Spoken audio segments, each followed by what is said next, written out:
Hello दोस्तों, कैसे हैं आप लोग। हमारी आज की कहानी का नाम है नियम।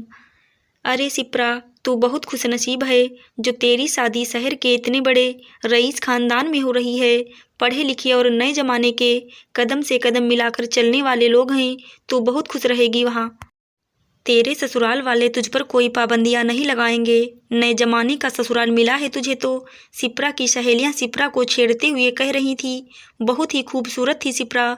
एक फंक्शन में रचना ने सिप्रा को देखा था और उसकी खूबसूरती पर मोहित हो मन ही मन उसे अपने भाई अच्छे के लिए चुन लिया था। अपूर्वा कटियार शहर का जाना माना नाम। उनका अपना कोचिंग इंस्टीट्यूट है। अपूर्वा जी खुद उसका संचालन करते हैं। उनके 2 बेटियां और 2 बेटे हैं। बड़ा बेटा केंद्रीय विद्यालय में शिक्षक है और छोटा बेटा अक्षय उर्फ हक्की नगर निगम में जेई है। अपूर्वा जी की दोनों बेटियां और बड़े बेटे का ब्याह हो चुका है। अब सिर्फ छोटे बेटे अक्षय का ब्याह होना बाकी था, जिसके लिए रचना ने सिप्रा को चुना था। और जब इतने बड़े रईस खानदान से रिश्ता आया तो सिप्रा के पिता रंजीत जी मना नहीं कर सके। रंजीत जी कचहरी में बाबू थे और अपनी हैसियत से बढ़ चढ़कर उन्होंने धूमधाम से सिप्रा का एंगेजमेंट किया। एंगेजमेंट में ही अक्षय की माँ रेनू जी ने और उनकी दोनों बेटियों ने सिप्रा से कहा था, हम नए जमाने के साथ कदम से कदम मिलाकर चलते हैं। तुम हमारे घर में बहुत खुश रहोगी। उसी बात को याद कर सिप्रा की सहेलियां सिप्रा को छेड़ रही थी और वो खुशनुमा पल भी आया जब सिप्रा कटियार खानदान की छोटी बहू बनकर आ गई। सभी उसकी सुंदरता के कायल हो रहे थे। शादी के दूसरे दिन अपूर्वा जी और रेनू जी ने घर में माता का जगराता रखा था, जिसमें बनारस के कलाकार शामिल हुए थे। माता की चौकी के सामने सबसे आगे अक्षय और सिप्रा को बिठाया गया। सभी रिश्तेदार और मेहमान भी बैठे थे, लेकिन एक बात सिप्रा को बहुत अजीब लग रही थी। उसकी सास और ननद ने उसे घूंघट करवा रखा था। सिल्क की गोल्डन बॉर्डर वाली लाल साड़ी में घूंघट किए सिप्रा बैठी थी, जिससे उसे कुछ भी साफ नहीं दिख रहा था। और तो और सिप्रा की ननद हर थोड़ी देर में उसका घूंघट चेक करने आती कि कहीं साड़ी फिसल तो नहीं रही। इतने पढ़े लिखे और सभ्य लोगों से सिप्रा को ऐसी उम्मीद न थी। समय बीतता रहा। सिप्रा के ससुराल में उसे किसी चीज़ की कमी नहीं थी। हर तरह की सुख सुविधाएं थी वहाँ। लेकिन सिप्रा ने एक बात नोटिस की, हर चीज में सास ससुर से लेकर बेटे बेटियों तक सभी की सोच पुरानी थी। जैसे कि बहू को ससुराल में साड़ी पहननी चाहिए, सूट या और कोई ड्रेस नहीं। जब कोई मेहमान आया हो तो घर की बहुएं बाहर नहीं निकलेंगी, अगर निकलेंगी भी तो घूंघट करके। ये सब पाबंदियां सिर्फ सिप्रा पर ही नहीं, उसकी जेठानी निमिता पर भी थीं और रेनू जी खुद भी सर पर हमेशा साड़ी का आंचल रखे रहती थीं।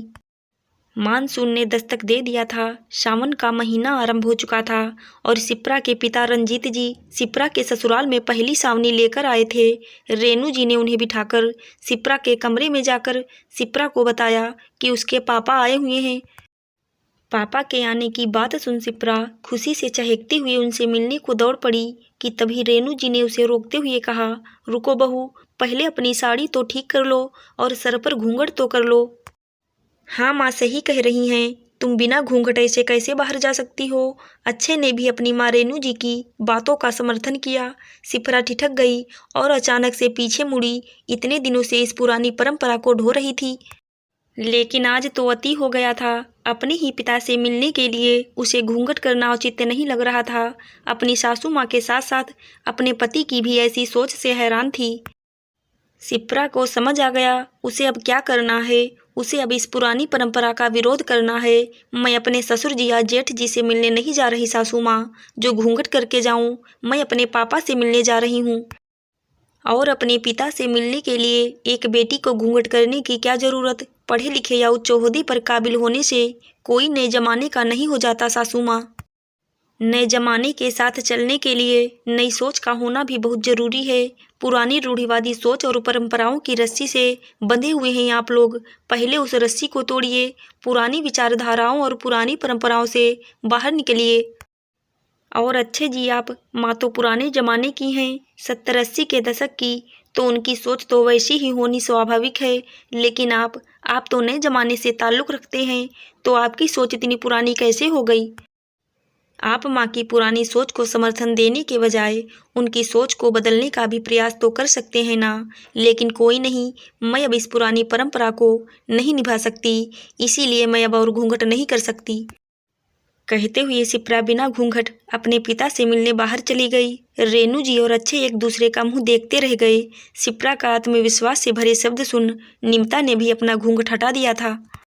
दोनों बहुओं का विरोध देख रेणु जी की फिर कभी हिम्मत ना हुई उन्हें घूंघट के लिए टोकने की और धीरे धीरे कटियार खानदान में पुरानी विचारधाराओं का अंत होने लगा। आशा करती हूँ दोस्तों आपको हमारी कहानी ज़रूर अच्छी लगी होगी। धन्यवाद।